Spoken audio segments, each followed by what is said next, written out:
तर आमच्यासोबत भारत आदिवासी पार्टीचे अधिकृत उमेदवार पद्माकर वडवी साहेब, तर त्यांच्याशी आपण चर्चा करूया. त्यांचे जे काही मुद्दे असणार आणि कोणत्या मुद्द्यांवरती ते निवडणूक लढवणार त्याविषयी चर्चा करूया. तर आपल्यासोबत आहेत पद्माकर वडवी साहेब. सर्वात पहिले तर तुम्ही हे सांगा की तुमच्या पार्टीविषयी आणि तुमचं जे चिन्ह आहे त्याविषयी काय सांगा. मी अक्कलकुवा विधानसभा क्रमांक 1 या मतदारसंघामध्ये खास करून आदिवासी राखीव मतदारसंघ आहे. त्याच्यामध्ये भारत आदिवासी पार्टीचा उमेदवार हॉकी आणि बॉल या चिन्हावर मी उमेदवारी करीत आहे. खऱ्या अर्थाने भारत आदिवासी पार्टी जी आदिवासींनी तयार केलेली पार्टी आहे. आदिवासी भागातल्या विकासासाठी आदिवासींच्या जल जंगल जमीन या प्रश्नावर आदिवासी संस्कृती संरक्षण संवर्धन या सर्वच आदिवासींची जी मूलभूत गरजा आहेत त्या पूर्ण करण्यासाठी ही पार्टीची निर्मिती झाली आहे. आणि खास करून मी आदिवासी क्षेत्रामध्ये काम करणारा सामाजिक कार्यकर्ता आहे. विद्यार्थी जीवनापासून सामाजिक कार्य करत असतानापासून तर आमदार मंत्री असेपर्यंत प्रत्येक क्षणाला आणि प्रत्येक वेळेस मी आदिवासींची बाजू ठामपणे सरकारपुढे मांडलेली आहे. आणि माझे जे विचार आहेत ते विचार आणि आदिवासी पार्टीचे विचार हे सारखे जुळतात, म्हणून मी आदिवासी पार्टी चॉईस केली. मी सुरुवातीला आदिवासी संघटनेमध्ये काम कार्यरत होतो आणि आज पुन्हा आदिवासी पार्टीच्या निमित्ताने पुन्हा या संघटनेमार्फत मी लोकांसाठी काम करणार आहे. तर साहेब, तुमचे अक्कलकुवा आणि धडगाव विधानसभेमध्ये या क्षेत्रात तुमचे काही स्थानिक मुद्दे असणार त्या मुद्द्यांवरती तुम्ही निवडणूक लढवित आहात. अक्कलकुवा धडगाव मतदारसंघ हा पूर्णपणे 95% आदिवासी बहुल प्रदेश आहे. या भागामध्ये भरपूर प्रश्न सारे आहेत. खास करून दुर्गम भागामध्ये रस्ते पुलं आणि दळणवळणाचा प्रश्न हा एक प्रमुख प्रश्न या भागामध्ये आहे, जिथं गरज आहे. पूर्वी आम्ही याच्यामध्ये विशेष कृती कार्यक्रम असेल, स्पेशल ॲक्शन प्लॅन त्याच्यामधून आम्ही काम केलं होतं. आणि या मतदारसंघामध्ये एक भविष्यामध्ये सुद्धा मी आमदार झाल्यानंतर सरकारच्या मार्फत विशेष कृती कार्यक्रम किंवा विशेष आराखडा बनवून सरकारमार्फत मंजूर करून या ठिकाणी दळणवळणासाठी सोयी सुविधा करणार आहे. विशेषतः पिण्याची पाण्याची जी गरज आहे, पिण्याची पाण्याची टंचाई या सातपुड्यामध्ये फार जाणवते आहे. याच्यावर पुढारी चर्चा करत नाही, खास करून आमदार खासदार. तर मला असं वाटतं की इथं जी भीषण पाणी टंचाई आहे याच्यावर मार्ग काढण्यासाठी खूप साऱ्या उपाययोजना, जल पुनर्भरणचा कार्यक्रम असेल, लोकांना पाणी उपलब्ध करण्याचा कार्यक्रम असेल, शेतीसाठी सिंचनाची व्यवस्था असेल, ते खास प्रश्न या भागामध्ये आहेत. विद्युतीकरणाचे प्रश्न आहेत. काही भागामध्ये अजूनही विद्युत पोहोचलेली नाहीये. आणि जोपर्यंत मूलभूत गरजा आहेत, जसं रस्ता असेल, पाणी असेल, वीज असेल, शैक्षणिक सुविधा असतील, शिक्षणाची व्यवस्थापन सुधारणा असेल, शिक्षणाची गुणवत्ता सुधारणा असेल, त्याचबरोबर जे काही मुलं आज सातपुड्यातले मुलं किंवा अक्कलकुवा धडगावचे जे आदिवासी समूह असेल किंवा इतरही मुलं त्यांचं शिक्षणाचं प्रमाण वाढलेलं आहे. शहरामध्ये ते शिकतायत, त्यांना शहरामध्ये सुद्धा मोठ्या प्रमाणावर वसतिगृहाची सुविधा असेल किंवा इतर जे शैक्षणिक सुविधा असतील ते कराव्या लागणार आहेत. आरोग्याच्या सुविधेच्या बाबतीमध्ये मी सांगेन की आज या पहाडामध्ये मोठे मोठे दवाखाने बांधले जात आहेत. त्याची कॉस्ट खूप मोठी आहे, 5 कोटी 8 कोटीचे दवाखाने, पण प्रत्यक्ष 24 तास सेवा काही होत नाही. मला असं वाटतं की जे PSC आहेत, RS आहेत, या ठिकाणी दिवसा दवाखाना चालतो, रात्री बंद राहतो, किंवा अशा प्रकारच्या आरोग्याच्या सुविधा आहेत. कदाचित ही व्यवस्थापन चूक असेल, सरकारचं दुर्लक्ष असेल, या सर्वांवर आपल्याला मात करायचं आहे. आणि मी का सांगू शकतो, किंवा जेव्हा मी तळोदा अक्कलकुवाचा आमदार असताना आम्ही आरोग्य शिबिर घेत होतो, त्यावेळेस आरोग्य शिबिराच्या माध्यमातून लोकांना आम्ही वेगळ्या प्रकारच्या अत्याधुनिक सोयी, ऑपरेशन, सर्व प्रकारचं काम करत होतो. आणि या ठिकाणी फिरते दवाखान्याच्या स्वरूपामध्ये सुद्धा जे मोबाईल व्हॅन आहेत अशा पाहिजेत की लोकांचं अर्ध्या रस्त्यात सुद्धा त्या ठिकाणी डिलिव्हरी व्हायला पाहिजे, किंवा महिला असेल तर प्रसूती तिथं व्हायला पाहिजे. एखाद्याला अचानक काही त्याच्यावर जर काही हे झालं, तब्येत बिघडली, तर त्याला तात्काळ इलाज या पहाडामध्ये मिळत नाही. अटॅक असेल किंवा अशा पद्धतीचे तात्काळ ऍक्सिडेंटल सेवा होत नाही. त्यासाठी सुद्धा आरोग्य सुविधेमध्ये सुधारणा अपेक्षित आहे.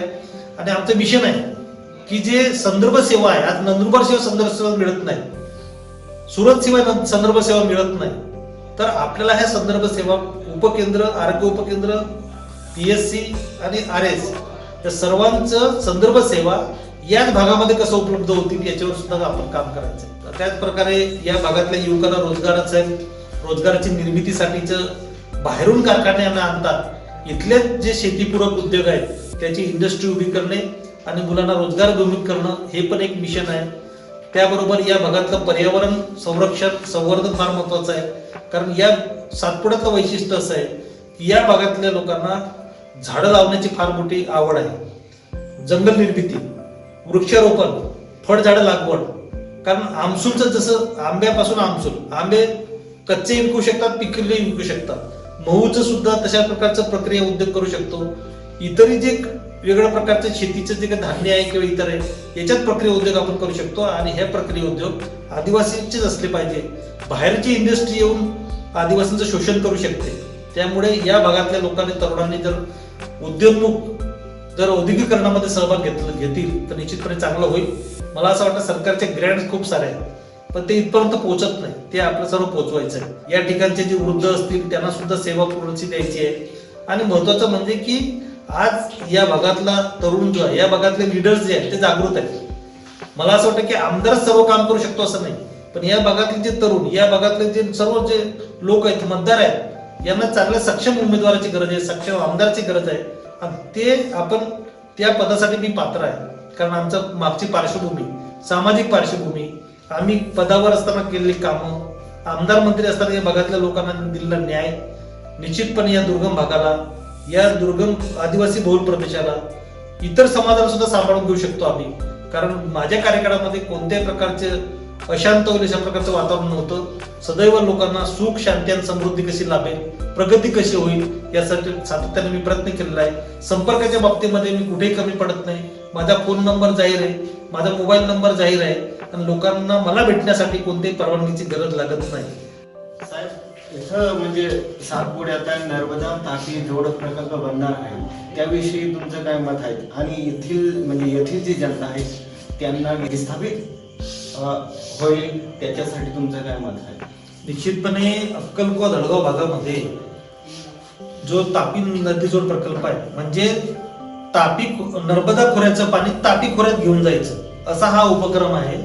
त्यासाठी मागच्या काळामध्ये मंत्री डॉक्टर विजय गावित असतील, खासदार मॅडम असेल, यांनी पाठपुरावा केला. परंतु प्रत्यक्ष या सातपुड्यातल्या लोकांशी आम्ही चर्चा केली असता लक्षात आलं आहे की हे जे तापी नर्मदा नदी जोड प्रकल्प आहेत किंवा मोठे मोठे डॅम्स आहेत, साधारणतः 7 ते 8 मोठे डॅम या अक्कलकोवा धडगावच्या पहाडी भागामध्ये मंजुरीचं किंवा आराखडा बनवला गेला आहे. केंद्र सरकारच्या यादीमध्ये आलेला आहे. त्याच्या पद्धतीचे सर्वे चालू आहे. याला लोकांचा विरोध आहे. याच्यामध्ये मोठ्या प्रमाणात विस्थापन होणार आहे. लोकांची घरं बुडणार आहेत, लोकांची शेती बुडणार आहे, लोकांची सांस्कृतिक आणि जे काही पारंपरिक साधन संपत्ती आहे, नैसर्गिक संपत्ती आहे, त्याच्यावरचा अधिकार त्या ठिकाणी धोक्यात येणार आहे. आणि मी सुरुवातीपासून चळवळीमध्ये काम केलेलं आहे, आंदोलन केलेलं आहे. तर निश्चितपणे हे जे प्रकल्पग्रस्त लोक होणार आहेत किंवा ज्या लोकांना असं वाटतं की प्रकल्प होणार आहेत, तर मी त्याच्याशी सहमत आहे.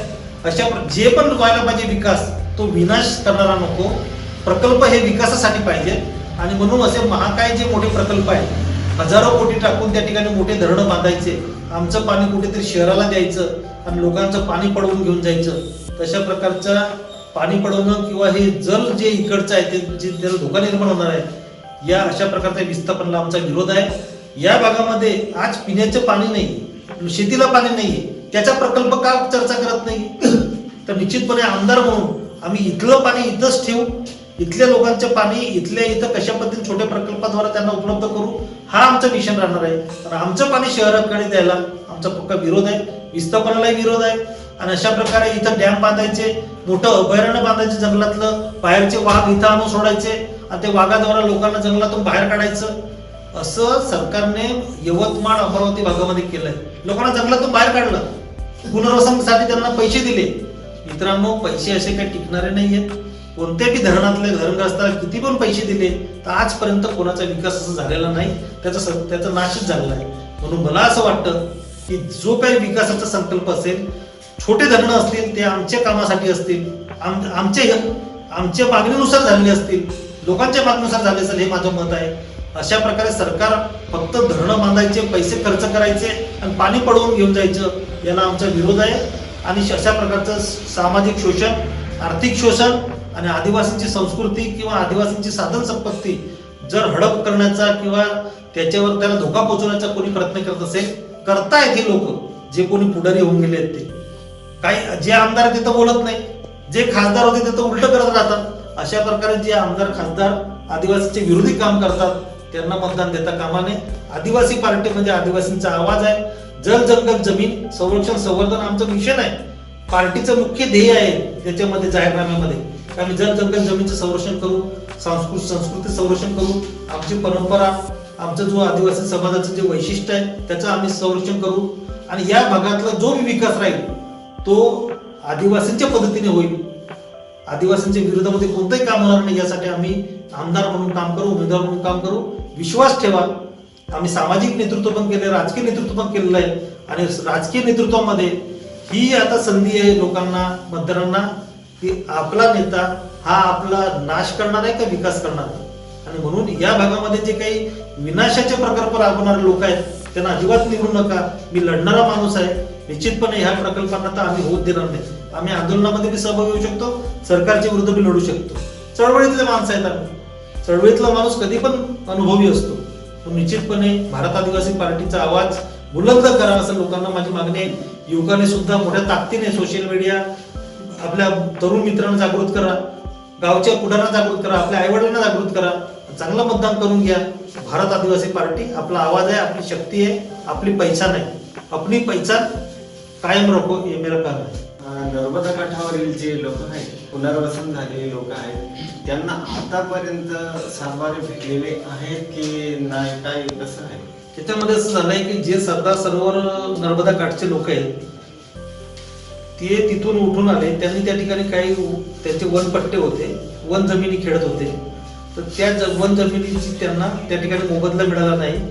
त्या वन जमिनीचे पट्टे जे आहेत त्याविषयी जिल्हाधिकारी कार्यालयात किंवा जे काही उपविभाग समितीवर जे केसेस चालतात त्याच्यामध्ये सरकार असं बचाव करतं की ज्या ते बुडी क्षेत्र जाहीर झालं तर तिथं वनपट्टे कसं काय राहणार आहे. परंतु प्रत्यक्षामध्ये ते जंगल जे शिल्लक आहे त्याच्यामध्ये लोकांची वन जमीन आहे.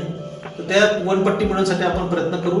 आणि असं सुद्धा आहे, हा जसा प्रश्न वनपट्ट्याचा नर्मदा काठला, दुसरा प्रश्न असा आहे की जे नर्मदा काठची मंडळी ज्यांना असं गृहीत धरलं होतं की त्यांची जमीन बुडेल, परंतु प्रत्यक्ष ज्यावेळेस नर्मदेचा तो अवॉर्ड जेव्हा बनला त्यावेळेस काही लोकांची शेती जी आहे ती गृहीत धरली नव्हती, त्याचं संपादन झालं नव्हतं. तर नंतर पुढेच झालं, कारण डॅमची उंची पहिले कमी होती, नंतर डॅमची उंची वाढली, पण ते विस्थापन क्षेत्र वाढलं नाही किंवा बुडी क्षेत्र वाढलं नाही. आणि म्हणून त्या शेतकऱ्यांवर अन्याय झालाय, त्या धरणग्रस्तावर अन्याय झालाय. अशा प्रकारचे प्रकल्पग्रस्त सुद्धा आम्हाला भेटले, त्यांना सुद्धा न्याय देण्यासाठी आम्ही प्रयत्न करू. कारण हा प्रश्न उपेक्षित आहे. ऑलरेडी ते लोक शिफ्ट झाले कारण त्याचे घर बुडाले, जमीन बुडाली, परंतु त्यांना कोणताही मोबदला मिळाला नाही. आम्ही त्या वकील आहे, त्या वकिलांच्या हिशोबाने आम्ही त्याच्या प्रकारचं कोर्टामध्ये सुद्धा आम्ही लढत देणार आहोत आणि सरकारची पण या ठिकाणी बाजू मांडू. लाडकी बहीण योजना आहे साहेब, आता हे महिला आहेत, बँकेच्या लाईनमध्ये आहेत, तर आपण जर जिंकून आलात तर आपण या मोलगीसारख्या भागात नवीन बँकेची शाखा उभारणी कराल की काय?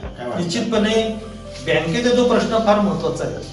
ज्या वेळेस या ठिकाणी ज्या बँकांचे विषय होते, मोलगीला लोक कंटाळले होते, त्यावेळेस सुद्धा आमदार असताना मी याचे विशेष कार्यक्रम घेऊन लोकांना मदत करण्याचा प्रयत्न केला. खरी गोष्ट आहे, लाडकी बहीण योजना असेल आणि बऱ्याचशा योजना जास्तीत जास्त बँकेशी कनेक्टेड आहेत किंवा बँकेत खातं उघडल्यावर डीबीटी सिस्टीम चालू आहे. तर म्हणून अशा प्रकारे बँका, इतर बँका ज्या आहेत मोठ्या बँका, त्यांच्या शाखा इथं करण्यासाठी मी जरूर प्रयत्न करेल. कारण हा विषय पूर्वी एवढं लक्ष देणारं सरकार नव्हता, पण आता बँक हे महत्वाचं केंद्रबिंदू झालेलं आहे. जसं शाळा, कॉलेज, दवाखाना, तसं हे बँक सुद्धा फार महत्वाचं आहे. त्यामुळे ज्याच्याकडे पूर्वी दुर्लक्ष होतं आता ते फार महत्वाचं भाग आहे, त्याच्याकडे पूर्णपणे मी लक्ष देईन. विशेषतः या भागामध्ये मी वनीकरणासाठी खूप प्रयत्न केलेला आहे. आपल्याला माहिती असेल की या भागामध्ये उत्पन्नाचे स्रोत वाढवावं, लोकांना आर्थिक साधनं व्हावीत म्हणजे मोठ्या प्रमाणात वृक्षारोपणाची चळवळ मी माझ्या 20 वर्षाच्या कार्यकाळात केलेली आहे. जेव्हा मी आमदार झालो तेव्हा मी, आता पण ते करतोय. बांबूचं मी करोडोच्या संख्येने बांबूंच्या रोपांची लागवड केली.